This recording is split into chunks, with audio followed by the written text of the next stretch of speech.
मामले के ऊपर हुकूमत और अपोजिशन के दरमियान एक डेड लॉक था। ऐसे में सदर मुमलिकत आरिफ अलवी ने पंजाब और खैबर पख्तूनख्वा की सूबाई असम्बलियों के इंतखाबात की एक मरतबा फिर से तारीख दे दी है। जावेद बलोच हमारे साथ मौजूद हैं। जावेद, बताइएगा, इसके ऊपर कोई रद्द अमल सामने आया है शहबाज शरीफ या उनकी काबीना का?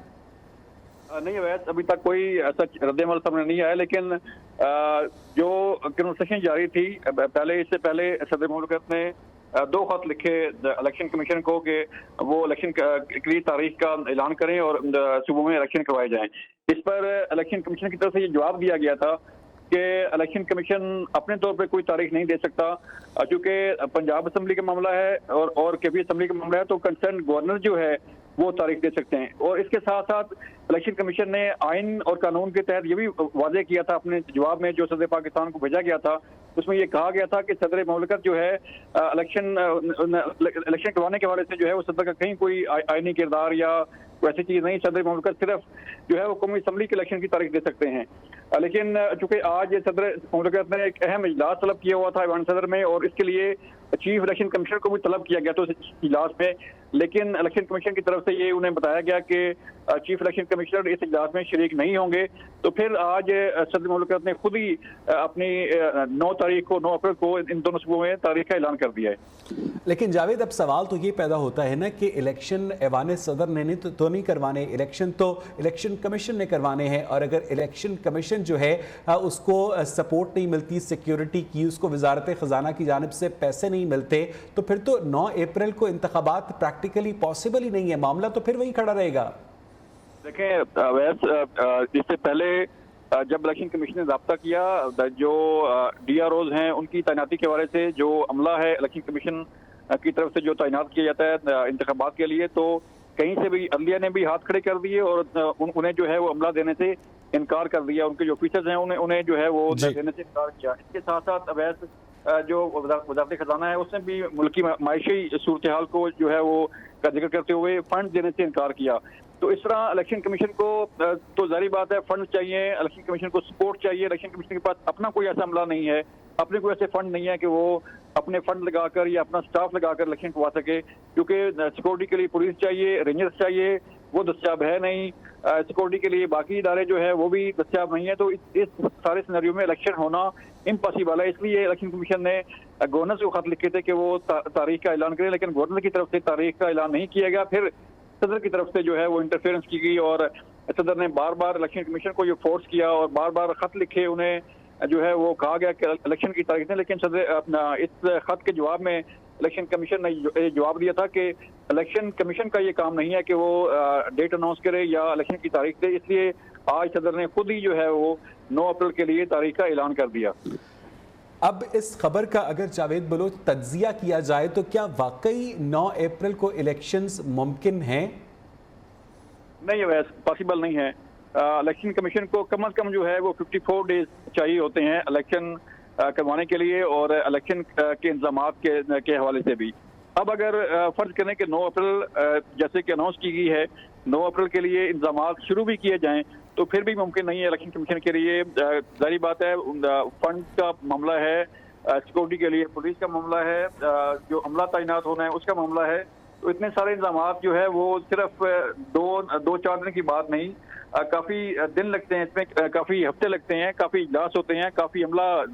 बैलेट पेपर जो है वो छपते हैं, बाकी चीज़ें जो है इंतजामात। तो ये पॉसिबल नहीं है कि 9 अप्रैल को इलेक्शन हो सकें। और फिर एक आइनी खिलाफ भी है, एक आइनी नुक्ता भी है, कानूनी नुक्ता भी है कि सदर पाकिस्तान इटसेल्फ अपने तौर पे जो है वो इलेक्शन की तारीख नहीं दे सकते और ना ही कभी ऐसा पाकिस्तान में हुआ है। तो इसका मतलब ये है जावेद कि सिर्फ और सिर्फ ऐवान सदर की जानिब से ये इलेक्शन प्रोसेस को स्पीड अप करने के लिए एक प्रेशर टैक्टिक यूज किया गया है। जारी बात है, जैसे सदर ने पहले खत लिखे इलेक्शन कमीशन को, फिर उसका जवाब दिया गया, फिर दोबारा खत लिखा कि नहीं आप तारीख दें। तो इसलिए सदर पाकिस्तान एक वाकई जो है वो प्रेशर टैक्टिक्स इस्तेमाल कर रहे थे और बार बार फोर्स किया जा रहा था इलेक्शन कमीशन को कि वो तारीख का ऐलान करें। और जारी बात है, पहले इलेक्शन कमीशन ने अपने जवाब में ये लिखा कि जो अल्फाज इस्तेमाल किए जा रहे हैं सदर पाकिस्तान की तरफ से इलेक्शन कमीशन को मुतल्लिक वो मुनासिब नहीं है, नामुनासिब अल्फाज जो है वो इस्तेमाल किए गए। تو اس طرح یہ ایک لڑائی ہے، ایک قانونی اور آئینی جنگ بھی کہہ سکتے ہیں اس کو،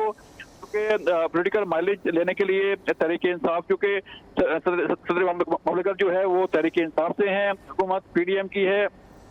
تو اس لیے ایک سیاسی خلش بھی ہے دونوں جماعتوں میں۔ لیکن جاوید، اس کے باوجود جو صدر مملکت کا آفس ہے وہ ایک آئینی ادارہ ہے، صدر وفاق کا نمائندہ ہوتا ہے، صدر ایک فیڈریشن کے وفاق کی علامت ہوتا ہے، تو انہیں تو پارٹی مفادات سے ہٹ کر جو ریاست کے مفاد ہے اسے فوقیت دینی چاہیے، اور اس طرح کے جو اہم معاملات ہیں اس پہ گورنمنٹ کی کنسلٹیشن کے بغیر اس طرح کی ڈیٹ اناؤنس کرنا آپ سمجھتے ہیں جاوید کہ مناسب تھا؟ دیکھیں ویس، جو کوارڈینیشن بٹوین ایوان صدر اور وزیر اعظم ہاؤس کے ہے وہ تو بالکل ہے ہی نہیں، نہ ہی جو ہے وہ صدر مملکت کوئی گورنر کی بات مانتے ہیں، کوئی بل کا معاملہ ہو، کوئی جیسے ابھی منی بجٹ پیش کیا گیا تو پہلے اسحاق ڈار صاحب ایوان صدر کے اور صدر پاکستان سے مل کر انہوں نے ریکویسٹ کی کہ اسے آرڈیننس کے ذریعے جو ہے وہ نافذ کر دیں تاکہ بعد میں ہم اسے جو ہے وہ پاس کروا لیں، لیکن صدر نے انکار کر دیا اور پھر مجبوراً جو ہے وہ اسے پارلیمنٹ ہاؤس میں پیش کرنا پڑا۔ اسی طرح جو باقی معاملات ہیں، ویسے ایک طرف گورنمنٹ ہے اور ایک طرف صدر پاکستان ہے، صدر پاکستان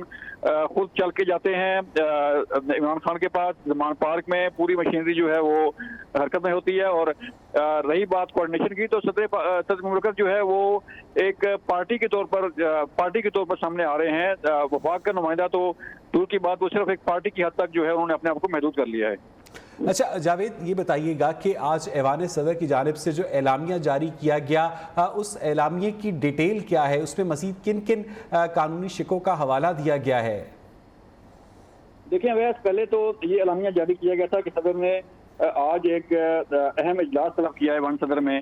اور اس میں چیف الیکشن کمیشن کو بھی بلایا گیا تھا، لیکن انہوں نے انکار کر دیا جانے سے، اور یہ کہا کہ وہ اس اجلاس میں شریک نہیں ہو سکتے، اور نہ ہی صدر مملکت کا کوئی کام ہے کہ وہ الیکشن کے حوالے سے کوئی تاریخ دیں یا کوئی ایسا کوئی اقدامات کریں، نمبر 1۔ نمبر 2، اویس جو اعلامیہ جاری کیا گیا ہے اس میں کوئی کسی اجلاس کا حوالہ نہیں دیا گیا، نہ ہی کسی مشاورتی عمل میں جو ہے وہ کا حوالہ دیا گیا کہ کسی صدر پاکستان نے الیکشن کمیشن سے مشاورت کی، یا صدر نے وزیر اعظم ہاؤس سے مشاورت کی، یا کسی اور سے مشاورتی عمل مکمل کرنے کے بعد جو ہے وہ یہ اعلان کیا گیا۔ لیکن جو اعلامیہ جاری کیا گیا ہے اس میں یہ کہا گیا کہ الیکشن کمیشن ایکٹ کے سیکشن 57(2) کے تحت جو ہے وہ الیکشن کا پروگرام جاری کرنا چاہیے الیکشن کمیشن کو، اور پھر یہ بھی کہا گیا کہ آئین اور قانون 90 دن کے اندر الیکشن کو جو ہے وہ یقینی بنانے کی اجازت دیتا ہے، اور اس لیے 90 دن کے اندر یہ الیکشن ہونا ضروری ہے۔ جاوید، آپ ہمارے ساتھ ہی رہے گا، جہاں سے عباسی نے بھی ہمیں جوائن کیا ہے، جہاں سے بتائیے گا صدر مملکت کی جانب سے الیکشن کی تاریخ کا اس طرح سے اناؤنسمنٹ آپ سمجھتے ہیں کہ پاکستان کی سیاسی تاریخ میں ایک نیا واقعہ ہے؟ دیکھیں اویس، سب سے پہلے تو ہم اگر اس کے اوپر ڈسکس کریں تو جو کام صدر مملکت نے کیا ہے آئین کی نظر میں وہ درست معلوم نہیں ہوتا۔ اس کی وجہ یہ ہے کہ اگر ہم الیکشن ایکٹ 2017 کا جس سیکشن کا صدر مملکت حوالہ دے رہے ہیں اس کو میں نے ابھی پڑھا ہے، سیکشن 57 یہ کہتا ہے کہ ڈیٹ آف اناؤنسمنٹ ہوگی with the consultation of commission. اب وہاں پہ کمیشن سے مراد الیکشن کمیشن ہے، تو الیکشن کمیشن صدر مملکت سے کنسلٹیشن کیوں نہیں کر رہا؟ کیونکہ صدر مملکت کی جانب سے ایک دعوت نامے کے جواب میں الیکشن کمیشن نے 2 سے 3 خطوط صدر مملکت کو لکھا ہے، اور اس میں بالکل واضح کیا ہے الیکشن کمیشن آف پاکستان کی جانب سے، بالخصوص الیکشن کمیشن نے آرٹیکل 48 کی جو سب سیکشن 5 ہے اس کا حوالہ دیتے ہوئے یہ کہا ہے کہ اگر نیشنل اسمبلی کو صدر مملکت ڈیزالو کریں تو پھر وہ الیکشن اور پھر اس کے بعد جو کیئر ٹیکر سیٹ اپ ہے وہ ان کی اپوائنٹمنٹ کرے گا۔ بالکل اسی طرح سے اگر ایک گورنر آرٹیکل 1053A کے تحت اگر اسمبلی تحلیل کریں گے تو پھر وہ الیکشن کی تاریخ دیں گے۔ اب یہاں پہ معاملہ بالکل کلیئر ہے، گورنر کی جانب سے سمری کے اوپر دستخط نہیں کیے گئے تھے، بلکہ 48 گھنٹوں میں جب پنجاب اسمبلی کو تحلیل کیا گیا تو 48 گھنٹے کے ٹائم کے بعد آٹومیٹکلی اسمبلی ڈیزالو ہو گئی۔ پھر یہ معاملہ جب کورٹ گیا تو لاہور ہائی کورٹ نے اپنے فیصلے میں یہ لکھا کہ election commission with the consultation of governor मुशावरत करके इस अमल को मुकम्मल करेंगे। जहां ज़ेब, आप हमारे साथ ही रहिएगा। सीनियर सहाफ़ी और तज्ज़ियाकार मोहम्मद उस्मान भी हमारे साथ मौजूद है। उस्मान साहब, जिस तरह से सदर मुमलिकत की जानिब से इलेक्शन की डेट अनाउंस की गई है, आप समझते हैं कि उन्होंने अपने आइनी इख्तियार से तजावुज़ किया है? देखिए, अब मेरा ख्याल है कि ये मामला एक बार फिर अदालत में जाने का इम्कान है। जिस तरीके से जहां ज़ेब अब्बासी ने बड़ी तफसील के साथ जिक्र किया है इख्तियारात का कि अगर कौमी असम्बली एक सदर मुमलिकत डिसॉल्व करते हैं तो फिर इलेक्शन की तारीख देने का इख्तियार भी सदर मुमलिकत के पास है विद कंसल्टेशन ऑफ कमीशन। अब इस तरीके से अगर गवर्नर असम्बलियाँ डिसॉल्व करते हैं तो गवर्नर्स के पास ही इख्तियार है। अब इस बात के ऊपर हम देख रहे हैं कि गुज़िश्ता कई एक हफ्ते डेढ़ हफ्ते से बहस जारी है कि अगर सदर मुमलिकत का इख्तियार है या नहीं है, और एक सदर मुमलिकत